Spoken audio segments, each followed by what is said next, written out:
మహాశివరాత్రి బ్రహ్మోత్సవాలను పురస్కరించుకుని మంగళవారం శ్రీ దుర్గా మల్లేశ్వర స్వామి వార్ల దేవస్థానం ఇంద్రకీలాద్రి విజయవాడ వారు శ్రీ స్వామి అమ్మవార్లకు పట్టు వస్త్రాలను సమర్పించారు.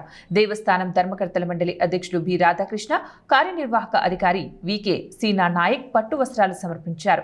ఈ కార్యక్రమంలో ప్రధాన అర్చకులు దుర్గాప్రసాద్, పలువురు అర్చక స్వాములు, వేద పండితులు, అధికారులు, సిబ్బంది ఈ పట్టు వస్త్రాలను సమర్పించారు.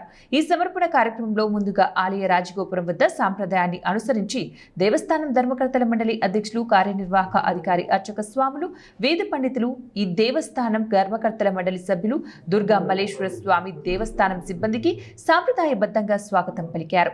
తర్వాత ఆలయ రాజగోపురం వద్ద పట్టు వస్త్రాల సమర్పణ సంకల్పన పఠించారు. అనంతరం నూతన వస్త్రాలకు పూజాధికాలు జరిపించబడ్డాయి. ఆ తర్వాత మేళతాళాలతో ఆలయ ప్రవేశం చేసి స్వామి అమ్మవార్లకు పట్టు వస్త్రాలు, ఫల పుష్పాలు, అమ్మవారికి పసుపు, కుంకుమ, గాజులు సమర్పించారు.